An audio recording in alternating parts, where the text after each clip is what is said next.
tous les détenus politiques Mansour Faye Moustapha Diop Lat Diop Farba Ngom Ablaye Ndiaye Abdou Nguer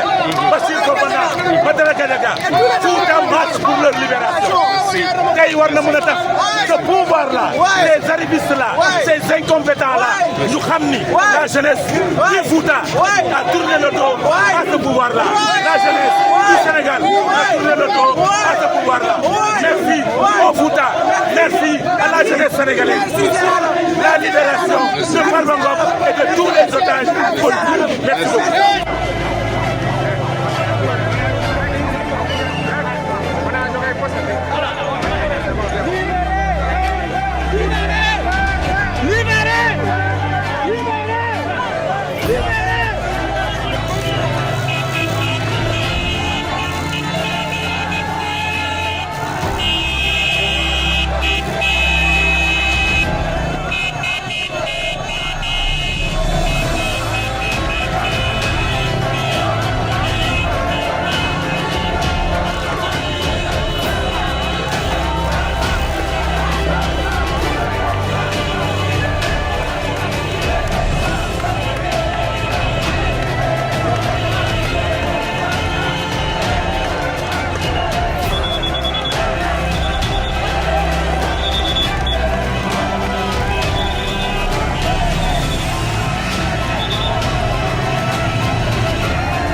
Farba koko dokke Allah ndara programme Farba yimɓe Farba ala gujjo yimɓe Farba ala penowo ndar wursoge hewde ena bilig ne wudda ena bilig ne soga hay goto wonda kanke boy sa yo jokki ɗum kay Farba ko ñamminowo Farba ko jarnowo donc yimɓe muɗum won jikki ko jikku muɗum olen wuyɓe ɗon goni hay goto wursoge yaade wuddani mais wona kay hande ko manifestation gurdem birkaji meɗen kaake men ne nawe malla ko ɗum enen en ngala ɗum yimɓe Farba ko woyo Allah Farba ngo kadi yimɓe ñague ko Farba bowal ko joni noon yimɓe baddi noon aba ene jiiɗa Farba ngo toɓani assalamu aleykum hay ndungu ngu weesi asamano noon hay ndungu asamano wi toɓani pour Farba yalta merci so Farba yalta hay ndungu ngu warta merci hay ndungu ngu toɓata Farba lay wax Farba lay wax ya ɗin keyɗi ɓe ɗon ɗi merci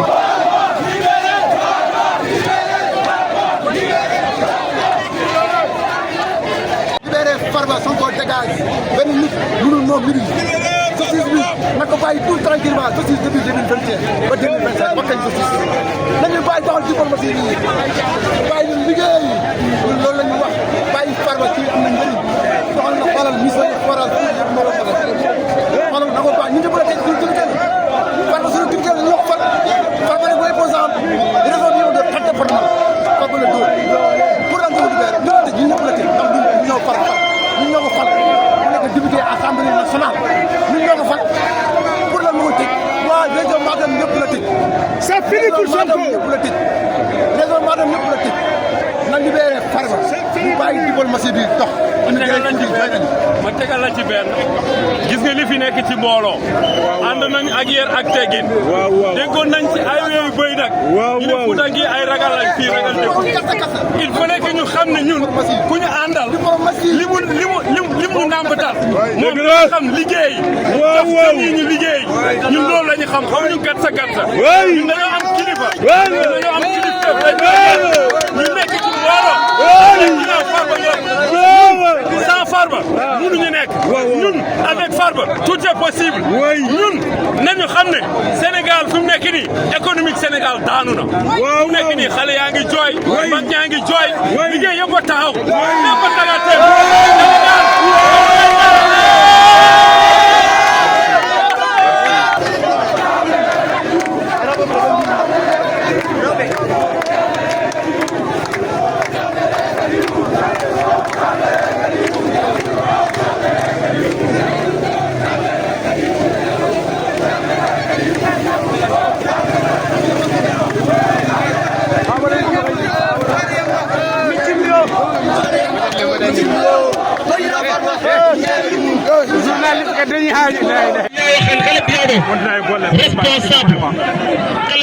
responsable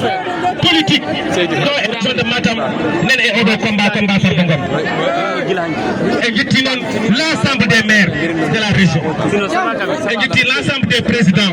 des départements de la région soko Ranérou soko Matam soko Kanel on remercie tous les députés tous les députés madame remercier aussi les anciens hauts conseillers kamɓe fof eɓen ɗo Harouna Ba Randour nen ɗo Aliou Dembourou nen ɗo maire Mamadou Diaw le maire de la petite ville de Matam le maire nen ɗo Mamadou Diaw nen ɗo donc Harouna Diagara nen ɗo Alassane Menga nen ɗo président Abdoulaye Anne toute la région de Kanel tout le département de Kanel est là vraiment merci beaucoup Allah jarama on jarama yimi noon bandiraɓe so jetti la population en jetti la population de la région de Matam Allah jarama on jarama omo de mobilisation no yoodi oɗo mobilisation no waɗi fayda c'est la première fois dans l'histoire de la région de Matam une telle mobilisation pour la libération de la députée Farba Ngom so jii ɗum ɗo noon par ce que eɓen gandi Farba ko Farba men sen darnaki Farba ala hay goto darnotoɗo Farba ko Farba Matam ala fof ko wolani ɗo e région de Matam e Moƴƴere Tayrou Sarr men ala fof ko wolani Moƴƴere ɗo e région de Matam donc Tayrou Sarr so nanggama Farba so nanggama hay Matam naaji goto fotani heede hen caggal e oɗo combat donc kala garɗo ɗo hande a waɗama remercier parce que on kolli fulla on kolli fullagal merci à la jeunesse merci à la jeunesse on kolli fulla on kolli faydagal Allah jarama on jarama rewɓe darde mon yam darde de toute la population de Matam so ɗum noon combat Farba guila fuɗɗi ha joni darde de la diaspora Amérique diaspora Europe diaspora Afrique fof waɗama ɗo yimɓe darde mon yoɗi darde mon feewi hande la diaspora même a organisé oɗo manifestation